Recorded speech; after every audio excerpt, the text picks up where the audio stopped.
He walked into the ballroom that night believing he owned the world. The lights reflected off crystal chandeliers, cameras flashed, and waiters moved like clockwork through a sea of tailored suits and glittering gowns.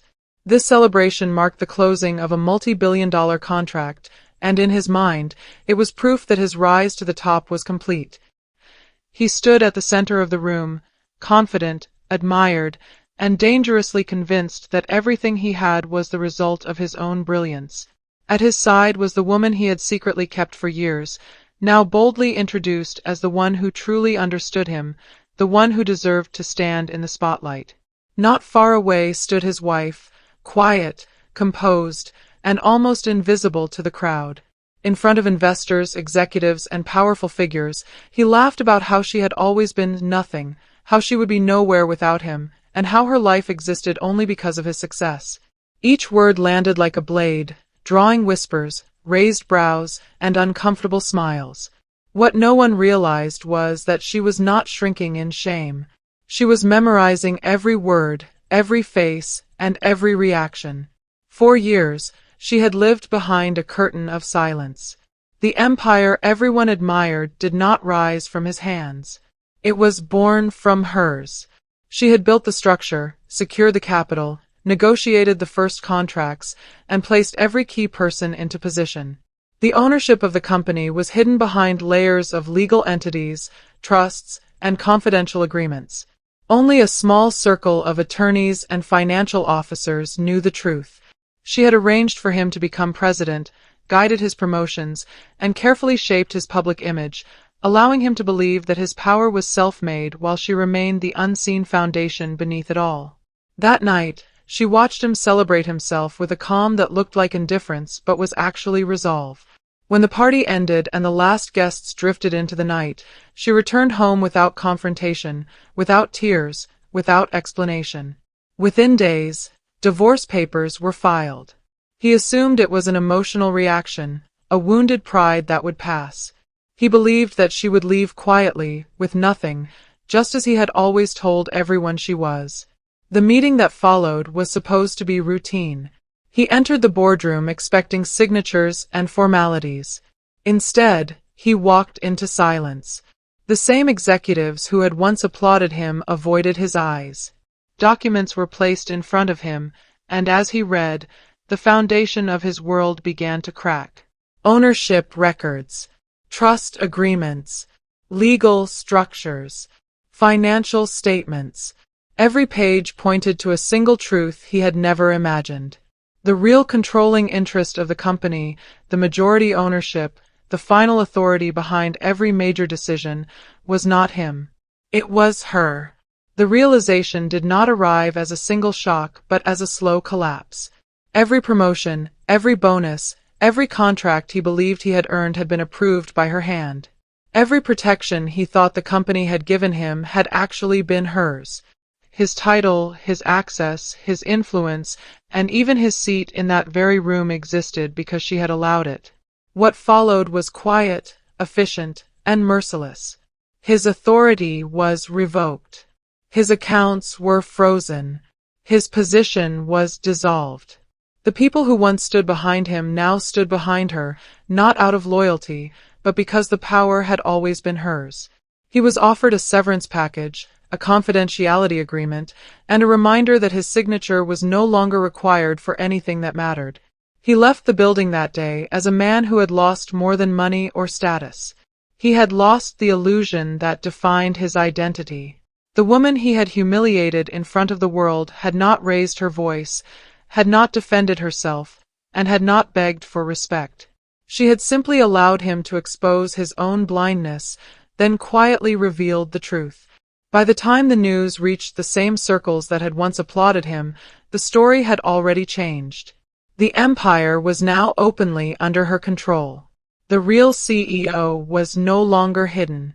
The woman who had been called nothing now stood at the top of everything. And the man who once believed he owned the world walked away knowing that he had never owned even himself. He did not disappear after that day. He tried to rebuild his image, to explain himself, to reshape the narrative in private meetings and carefully worded messages. But every door he knocked on was connected to contracts he no longer controlled, and every favor he asked required approval that no longer came from his name. Invitations stopped arriving. Calls went unanswered. The same circles that once celebrated him now spoke his name only in past tense. Meanwhile, she moved through the company with a quiet authority that did not need to be announced. Her presence was calm, but her decisions reshaped everything. Departments were restructured, long-delayed projects were approved, and partnerships that had been stalled for years suddenly moved forward. The company's growth accelerated, not through spectacle, but through precision. Investors noticed. Markets responded. The empire became stronger in her hands than it had ever been under his. The story of the gala began to circulate in whispers, then in headlines, then in quiet warnings shared among executives. It became an example, a lesson told in private boardrooms about underestimating the person who stands silently beside you. Those who had laughed that night now remembered her expression, the stillness in her eyes, the way she had not reacted at all. Only later did they understand that what they mistook for weakness had been certainty. He struggled to find footing in a world that no longer treated him as powerful. His lifestyle shrank. His circle narrowed. The confidence that once defined him was replaced by a careful, hesitant presence. Every reminder of what he had lost came not as an attack, but as absence. No security detail waiting at the curb. No assistants managing his schedule. No meetings that began when he entered the room. She never spoke publicly about him. There were no interviews, no accusations, no dramatic statements. Her silence was more final than any confrontation could have been. She did not need to explain herself to the world. The results spoke instead. Profits climbed. New ventures launched. Her name began appearing where his once had.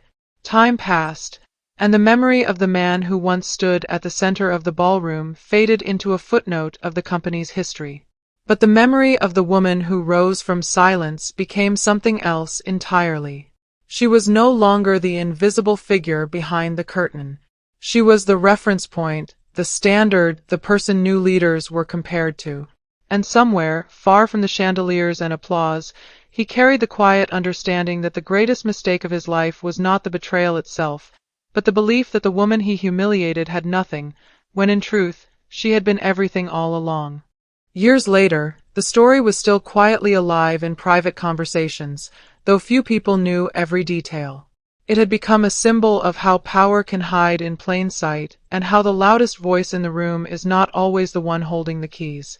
New executives entering the company were trained on policies and performance metrics, but some were also given subtle warnings about respect, discretion, and the unseen structures that truly keep an empire standing. Without mentioning names, the message was clear. He attempted more than once to attach himself to new ventures, presenting himself as a visionary who had once led a major corporation. But background checks, legal records, and financial histories always followed him. Potential partners discovered that his previous authority had never truly been his, and negotiations quietly dissolved. Opportunities slipped away without confrontation, leaving him trapped in a cycle of almost success that never fully arrived. She, on the other hand, expanded beyond what the company had ever been before. International branches opened, long-term investments were secured, and philanthropic foundations were launched under structures that protected both her wealth and her privacy. She built programs that supported young entrepreneurs, women in leadership, and innovation initiatives, not as public spectacle, but as long-term systems designed to last beyond her lifetime. The contrast between their paths became impossible to ignore. Where he carried explanations and regrets, she carried results. Where he searched for recognition, she created stability. Her leadership style was calm, deliberate, and focused on permanence rather than applause. Eventually, even he had to face the quiet truth that the empire had never been a chapter in his story. He had only been a page. A visible one, admired and applauded, but temporary. She had been the binding that held everything together, unseen but essential. And the memory of that night remained, not as a moment of drama, but as a turning point. A moment when arrogance revealed its blindness, when silence proved stronger than pride, and when a woman the world had been told was nothing became the measure of what real power truly looks like. As time continued to move forward, the company entered a new era defined not by spectacle, but by quiet dominance. Competitors studied its strategies, analysts wrote about its consistency, and markets learned to expect stability rather than volatility. Every major acquisition was calculated, every expansion deliberate. The empire became known not just for its size, but for its discipline. Inside, her presence reshaped the culture. Promotions were no longer based on loyalty to a single figure, but on performance, ethics, and long-term vision. Contracts were rewritten to protect the company rather than personalities. Systems were put in place to ensure that no one person could ever again mistake access for ownership. What she built was not only an empire, but a structure designed to survive pride, betrayal, and time itself. He faded further from relevance. Occasional mentions of his past still surfaced in small business circles, but always without admiration. His name became a cautionary detail, a reminder of what happens when power is confused with entitlement. The applause he once chased no longer existed, and the world he had tried to dominate moved on without him. She, however, never needed applause. Her satisfaction came from watching what she had quietly protected now stand openly in her name. The woman who had once stood at the edge of a ballroom, humiliated and ignored, now shaped markets, influenced industries, and guided an empire that reflected her discipline rather than his arrogance. And though the world never heard her speak about the night that changed everything, every decision she made afterward carried the same unspoken message. Power does not announce itself. It does not beg to be seen. It waits. And when the moment comes, it reveals itself with absolute certainty.